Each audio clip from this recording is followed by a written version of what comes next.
Very good morning, students, and welcome to the digital classroom of Science and Technology Part 2. Dear students, we are in the lesson of life processes in living organisms. As I told you in the beginning, that the lesson is quite lengthy and still almost 1/4 of the lesson is remaining. So let's start with today's part 4 of lesson number 3. To start with the sexual reproduction in human being, we are going to study the male and female reproductive system of human beings. But before that, there are questions given in the textbook page number 28, that is, can you recall? Okay, so we will just discuss those questions and then we will proceed. The very first question is, which different hormones control the functions of human reproductive system through chemical coordination? Now in 9th standard we had studied about the endocrine glands and we had studied about the hormones and their functions. So which hormones are there to control the reproductive system of male and female? So in females, the pituitary gland, it secretes the FSH and LH. FSH is follicle stimulating hormone and LH is the luteinizing hormone. These two are secreted by the pituitary gland, and estrogen and progesterone. These are the two hormones which are secreted from the ovaries in the females. Then which are the hormones in male reproductive system? It is again FSH, that is follicle stimulating hormone, and luteinizing hormone, which in case of male are called as ICSH, and testosterone secreted by the testis. So these are the hormones, 4 in female and 3 in male, which are there to control the functions of human reproductive system. Second one is, which hormones are responsible for changes in human body occurring during onset of sexual maturity? Okay. So which are these hormones? Now these are, in male it is testosterone, which is secreted by the testis, and in female it is estrogen, which is secreted by the ovaries, and because of this the sexual changes or the sexual maturity is attained in males as well as the females. Third one is, why has the government of India enacted the law to fix the minimum age of marriage as 18 in girls and 21 in boys? Now, there is a government law that girls cannot be married before 18 years of age and boys 21 years of age. Any idea about that? You know, it is said the boys mature after the girls mature. Girls mature at a lower age, whereas boys, they mature at a much higher age, that is 21. So actually the reason is that the age which is given by government, 18 in girls and 21 in boys, it is given because by this time the girls attain the sexual you can say the sexual maturity. The reproductive organs are mature by the age of 18, and similarly in boys the reproductive system is matured after the age of 21 years. That is why the government has fixed the minimum age of marriage as 18 in girls and 21 in boys. Okay, so these are the 3 questions which are there on page number 28. And on the same page it is given that we had studied that human body is having 23 pairs of chromosomes, out of which 22 pairs are somatic and the one pair of chromosome is sex chromosome, which determines the sex of the humans. In male, these 2 chromosomes or the pair of chromosome is heterozygous, that is X and Y, whereas in females it is homozygous, that is XX. That is why it is said females or ladies, they never discriminate. The males only discriminate, right? Because see, during the birth also, to determine the sex of the child, it is the male, it is the father who is responsible, not the mother. But in our society, generally you might have heard that ladies or the mother is held responsible for giving birth to the girl or to a boy. Nowadays it is not so, because the equality is there. Now it is not like the olden times that when a girl is born, the people are not happy, or they do not celebrate, right? But in the nature also we can see that it is the male who decides the sex of the child, because they are having XY chromosome, whereas females are having XX chromosome. Okay.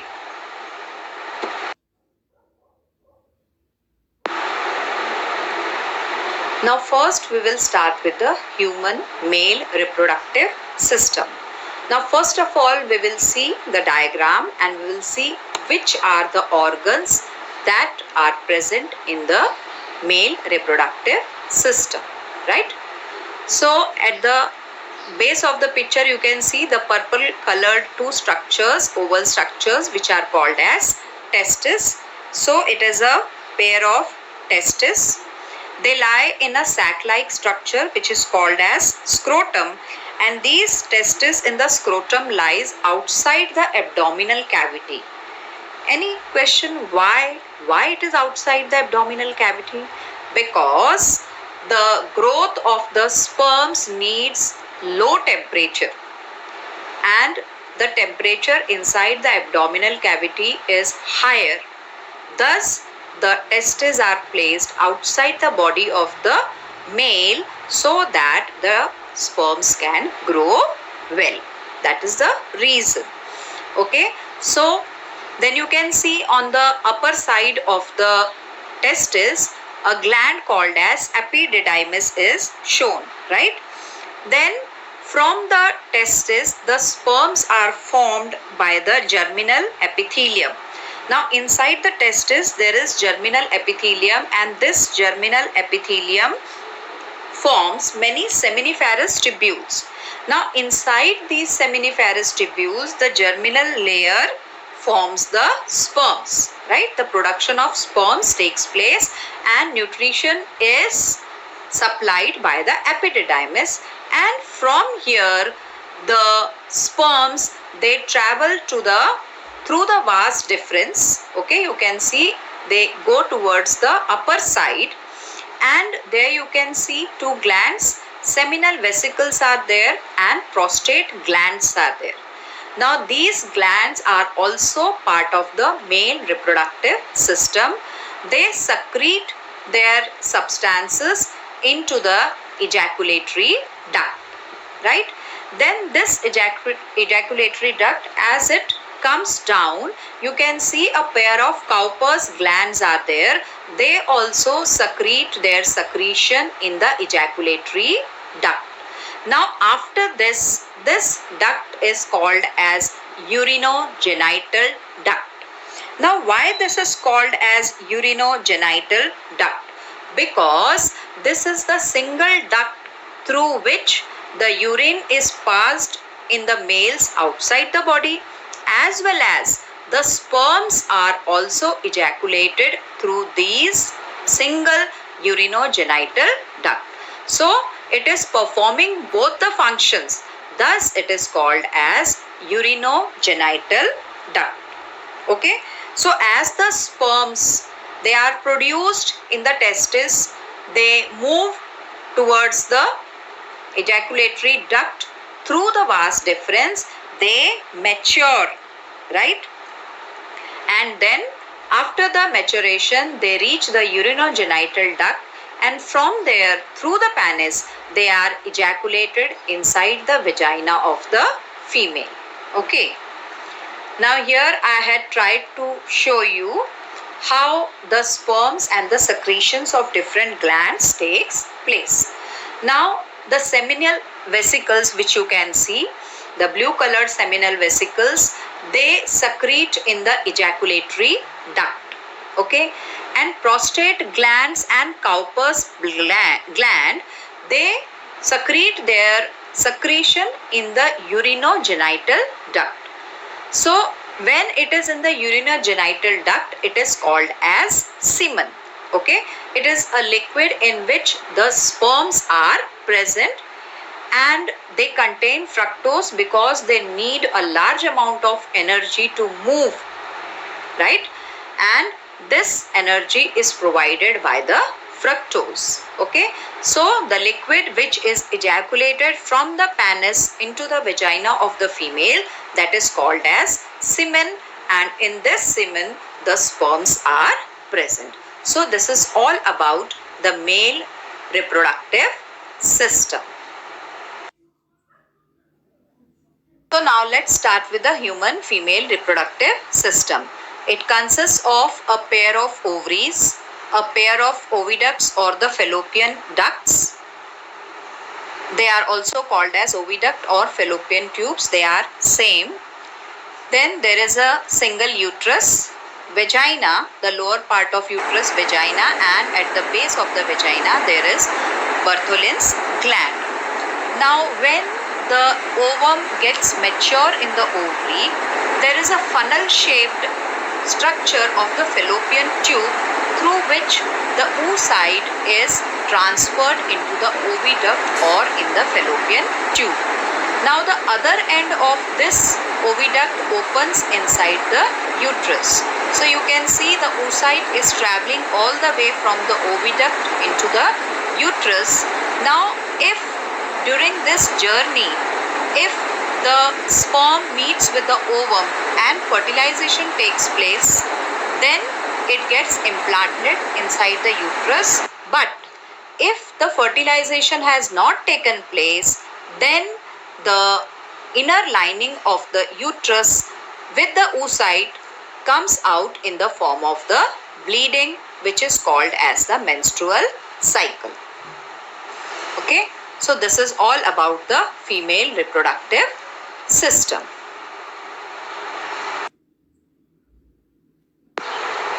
Now let's go through some surprising facts which are given in the textbook, which we cannot even imagine. Now you had seen the male reproductive system. There are two epididymis glands which are on the upper side of the testis. Now these glands are having a length of 6 meters. 6 meters, you can imagine, right? And this is a coiled structure and it is present on the posterior side of the testis, right? So this epididymis is a coiled 6 meters structure. So once the sperms are formed in the testis, they have to travel more than 6 meters, because 6 meters is the epididymis, and after that they have to travel the vas efferents, right? From there they have to go to the ejaculatory duct, then the urinogenital duct, and then through the penis they reach in the vagina of the female, and then in the vagina of the female they have to go to the oviduct through the uterus, right? So this is the journey which they travel from the testis to the oviduct of the female. So I was telling you about the fact that each epididymis is about 6 meters. Then second one is the length of a sperm is only about 60 micrometers. Now you had seen you had studied about these digits. Micrometer is so small unit. So the sperm is it is one of the smallest cell in human body. Okay. Now this sperm, as I said, it has to travel approximately 6.5 meters while passing out of male reproductive system. This is only the journey in the male human body, right?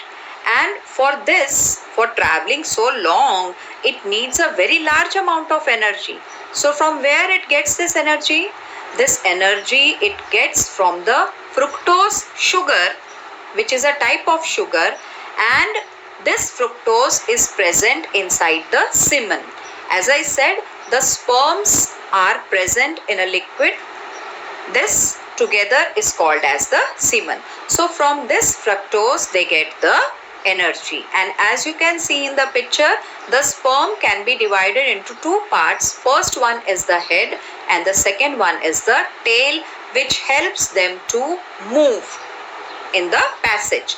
And when they penetrate the ovum, as you can see in the picture very clearly, when they penetrate in the ovum, the tail remains outside, and the anterior part, it is called as acrosome. Now this all is not given in the textbook.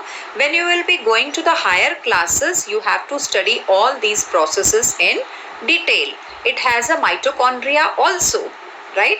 So the acrosome or the head part enters inside the ovum and the tail remains behind, and thus the male gamete enters inside the oocyte and the fertilization takes place. So these are some of the surprising facts. Okay.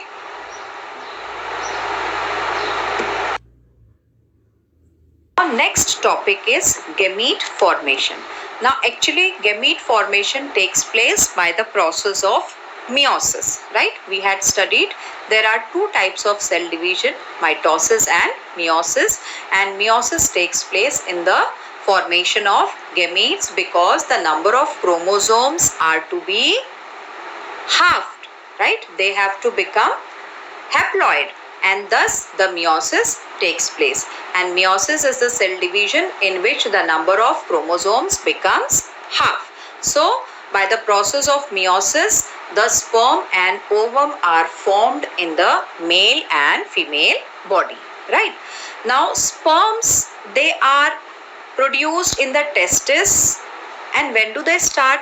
When the production of sperm starts in male, it starts when the puberty takes place, in the adolescent age. Okay, that is when the secondary sexual characters, they start appearing in the body. That is the time when we call it puberty. So that time the formation of sperm takes place in the males, but in female, I hope you don't know that when a girl child is born, she is already having 2 to 4 million of immature oocytes in her ovary, right? So a girl child is born with the oocytes in ovary, whereas in male the sperms are only produced on the onset of puberty. Okay, this is the major difference between the male and the female. And in case of female, so it goes on this process till the age of 40 to 45. Now after the age of 40 to 45, these oocytes, they stop maturing, and slowly the menstruation also stops. This is called as menopause. Now why this happens? Because when the lady reaches the age of 40 or 45, the hormones which control the functioning of the reproductive system, they stop secreting. And when these hormones which are responsible to regulate the female reproductive system, when they stop, the maturing of the oocytes also stop, and the menstruation also stops, which is called as menopause, and this takes around 45 years of age. So after that age, a lady cannot conceive the child. Okay.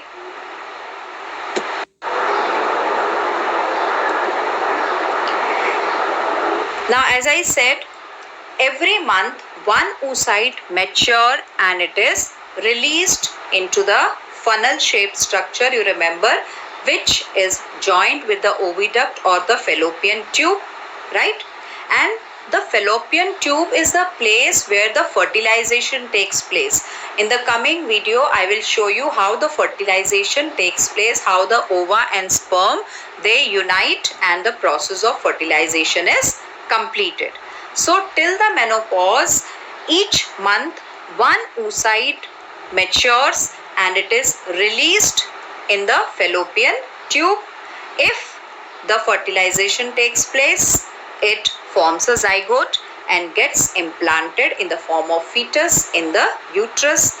If not, then with the internal lining, that is the endometrium of the uterus, it is bleeded out of the vagina, which is called as the menstruation.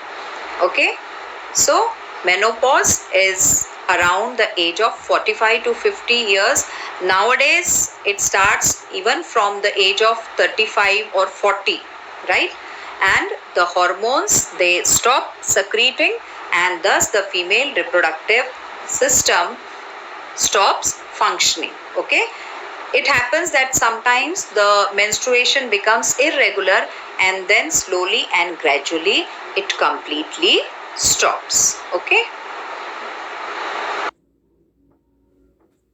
the next topic is fertilization. As we had already studied, fertilization is the union of male and female gamete. Human male gamete is called as sperm, and female gamete is called as oocyte or the egg. Now, during the copulation, when the semen is ejaculated in the vagina of the female, the semen starts traveling. That is, the sperms, they start traveling through the vagina into the uterus, and through the uterus they travel towards the oviduct or the fallopian tube, where the oocyte has already come. Now, here in the oviduct or in the fallopian tube, the fertilization or the fusion of male and female gamete, that is the sperm and the oocyte, takes place, and then the zygote is formed.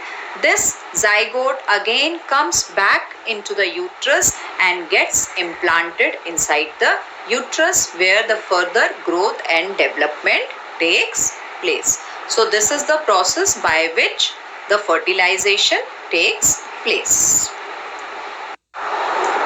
So when the semen is ejaculated in the female vagina, there are millions of sperms in a drop of semen, but out of these millions of sperm, only one sperm fuses with the female gamete, that is the oocyte. Okay, so this is called as fertilization.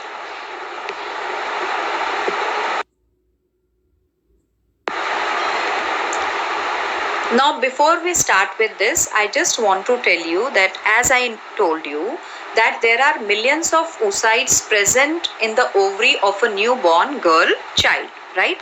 Now, as the lady nears the menopause, at this, that is the age of 40 or 50, the ability of these oocytes to divide, to undergo meiotic division, diminishes or goes down. So, if the fertilization takes place in the early years, then the child developed are generally normal.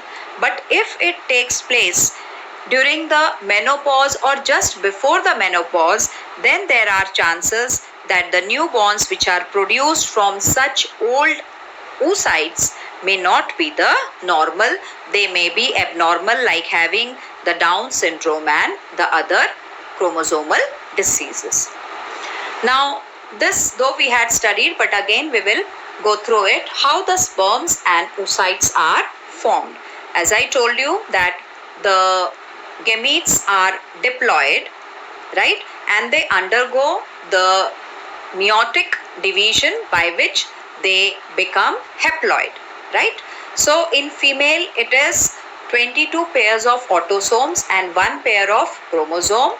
In female also the same is there. The only difference is found in the sex chromosomes. In male it is X and Y, whereas in females it is only XX. So as you can see in the picture, there are chances of either male X to combine with female X, or male Y to combine with the female X, right?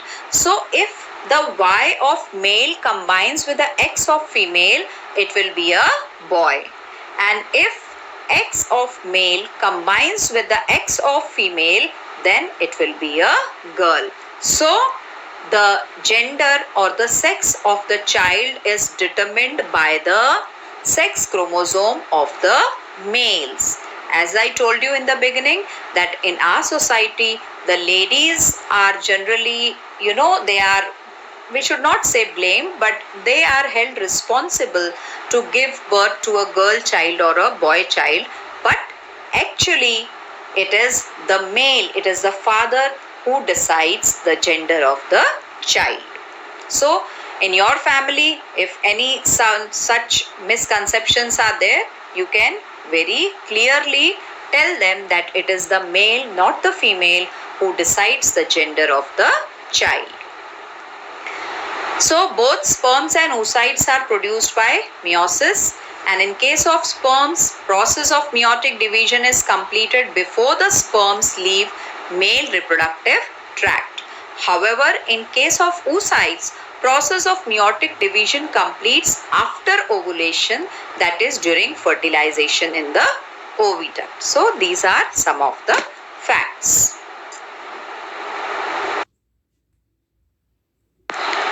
So students, it is almost time up.